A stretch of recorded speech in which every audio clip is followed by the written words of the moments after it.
না, ভাবতেছিলাম আসলে সমস্যাটা কোথায়। তবে বাংলায় একটা কথা আছে যে গাং পার হইলে মাছি শালা, অনেকে এই কথাটা বলেন। আর এই কথাটা সবচেয়ে বেশি এই মুহূর্তে আমার ধারণা এথিক্সে ঢুকাই নিছে পিনাকিদা। বাংলাদেশের সোশ্যাল মিডিয়া প্ল্যাটফর্মে গেল কয়েক মাস না সরি মানে বছরখানেক আগে থেকে হঠাৎ করে পিনাকিদার যে উত্থান, এর পিছনে সবচেয়ে বড় ভূমিকা রেখেছে বাংলাদেশ জাতীয়তাবাদী দল বিএনপি এবং জামাত ইসলাম। ওনার প্রত্যেকটা ভিডিও শেয়ার করা, সেটার পক্ষে ন্যারেটিভ তৈরি করা, সমর্থন তৈরি করা। কিন্তু তখন খেলাটা ছিল আওয়ামী লীগের বিরুদ্ধে, পিনাকিদারে মনে হতো হিরো। বাট এখন ওনাকে অনেক রকম মনে হয়। কেন? কারণ হচ্ছে কি, এখন পিনাকির যে বক্তব্যগুলা এগুলা বিএনপির জন্য সাংঘর্ষিক। ইভেন মানে সাংবাদিক ইলিয়াস, পিনাকি, তারপর হচ্ছে যে কনক সারোয়ার বা আরো যারা আছেন ন্যারেটিভ তৈরি করেন, এদের মধ্যে সবচেয়ে বেশি প্রতিদিনের কন্টেন্টের মূল উপাদানটাই হচ্ছে বিএনপির জয় বাংলা করা, বিএনপির মিশন শেষ করা, ইভেন সরকারকেও এমন এমন বুদ্ধি পরামর্শ দেওয়া যেটাতে বিএনপির অবস্থা কঠিন পরিণতির দিকে যাচ্ছে। গতকালকে লাস্ট ভিডিওটা ছিল ভুল পথে চলে বিএনপির রাজনীতি, জয় বাংলা। ইভেন তিনি গ্যারান্টি দিয়ে প্রতিদিন একবার করে বলেন যে বিএনপি ভারতের রয়ের পরামর্শ চলে, তারপর হচ্ছে বিএনপি ভারতের পরামর্শ চলে, সেনাপ্রধান বিএনপি, আওয়ামী লীগ ভারত, তারা একটা কোরআন, এরকম নানান ন্যারেটিভ তৈরি করা হচ্ছে প্রতিদিন পিনাকিদার। এখন ওনার একটাই লক্ষ্য রাইট নাও, বিএনপিকে জয় বাংলা করে, এটা তো আর কোনো ভুল নাই। গত পরশুদিন আমাদের ডক্টর মোহাম্মদ ইউনূস নির্বাচন ইস্যুতে যে সময়টা দিয়েছেন, এই সময়টা নিয়ে যখন বিএনপির একটা বাকবিতণ্ডা চলছে, এটার পক্ষেও খুবই শক্ত অবস্থান নিয়েছেন পিনাকিদা।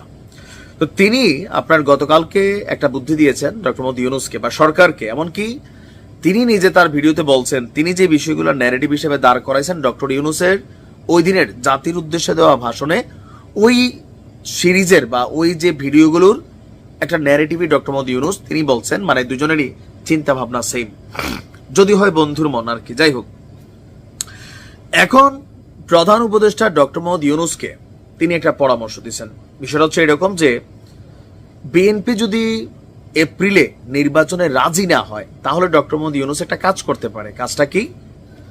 সংস্কার নাকি নির্বাচন, এই প্রশ্নে একটা গণভোট আয়োজনের সিদ্ধান্ত নিতে বলছে সরকারকে। আর গতকালকে আপনার ওই যে ঈদগাহের মধ্যে যখন তিনি গিয়েছিলেন নামাজ পড়ে আসার সময়, একজন বলছিলেন যে স্যার দালালদের কথা শুনবেন না, 5 বছর স্যার 5 বছর। এইটাকেও পিনাকিদা তিনি তার ফেসবুক পোস্টে শেয়ার করে সেখানে তিনি এবার লিখেছেন যে আজ ঈদের নামাজে জাতীয় ঈদগাহে প্রফেসর ইউনূসের প্রতি একজন মুসল্লির অভিব্যক্তি, দালালদের কথা শুনবেন না স্যার, দালালদের কথা শুনবেন না, সময় এসেছে। বহু বছর পর এমন বাঁধ ভাঙা উচ্ছ্বাস তিনি দেখেছেন। আর দেশের মানুষ সচেতন না, যারা অনেকেই প্রকাশ করেন হতাশা করে রাজনীতি বোঝে না, কিন্তু জুলাইয়ের পরে মনোজগতে পরিবর্তন আসছে, সামনের দিকে আরো বড় পরিবর্তন আসবে। এমনকি বিএনপির যে এপ্রিল মাসে নির্বাচন চাওয়াটা, এটা কতটা অযৌক্তিক তিনি তার একটা ভিডিওতে ব্যাখ্যা করছেন যে বিএনপি ফেব্রুয়ারিতে চাইতে পারত। আবার আরেকটা তিনি পোস্ট দিচ্ছেন যে আগামী জুনেই প্রফেসর ইউনূসকে নির্বাচন দেওয়া উচিত, যেহেতু মির্জা ফখরুল বলছেন এপ্রিলে বাংলাদেশের নির্বাচনের জন্য সঠিক সময় না। কেন জুনে? ট্রল করে বা হালকা গুতামেরা তিনি এখানে বলছেন যে ওই দিনই জিয়াউর রহমান রাষ্ট্রপতি নির্বাচিত হয়েছিল 3রা জুন। সো সেই প্রেক্ষাপট থেকে বিএনপি আগামী জুন মাসে নির্বাচন চাইতে পারে।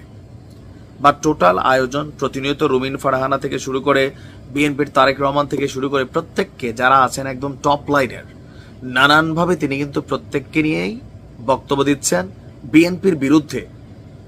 এখন এই যে বিরুদ্ধে শব্দটা বলছি, অনেক জায়গায় আবার যৌক্তিক কথাও আছে যে লুটপাট, চাঁদাবাজি, এগুলো কিন্তু কমন হয়ে গেছে। আর এগুলোরই ওনারা বেশি বেশি ব্যবহার করেন, যেটা আওয়ামী লীগের সময় হয়েছে। লুটপাট চাঁদাবাজিতে দেশ ব্যস্ত ছিল। তো এরকম নানান ন্যারেটিভ পিনাকি যে ফার, এটা তো প্রমাণিত। এখন এই পাড়াটা আওয়ামী লীগের বেলায় যতটা সহজ ছিল, বিএনপির বেলায় ততটা সহজ কিনা, এইটা হচ্ছে প্রশ্ন। বাট পিনাকি চ্যালেঞ্জ দিচ্ছে যে নির্বাচনের আগে দেখাই দিবে, বিএনপির পুঙ্গি বাজাই দিবে। দাদার কথা তো জানেনি। আপনার কি মনে হয় যে পিনাকি তার এই মিশনে কি সফল হবে নাকি হবে না? আমার মনে হয় হবে না। কেন হবে না বলি, মানে বিএনপির অপছন্দের অনেক কারণ তৈরি করা হবে, বা কারণ আছেও, যৌক্তিক কারণ আসবে, লুটপাট, চাঁদাবাজি, বিভিন্ন ইস্যুতে। কিন্তু এর বিপরীতে জনগণ কাউকে চুজ করে নিবে। আওয়ামী লীগ তো নির্বাচনে আসবে না, সেই ক্যারেক্টারটা কিন্তু এনসিপি না। এইটা আবার পিনাকিদা খাওয়াইতে পারবে না। জামাত এককভাবে রাষ্ট্র ক্ষমতায় যাওয়ার মতন তাদের সামর্থ্য নেই, এটাও সম্ভব না। এই জায়গাটা একটু কনফ্লিক্ট হবে, তারপরেও দেখা যাক কি হয়। ভালো থাকুন।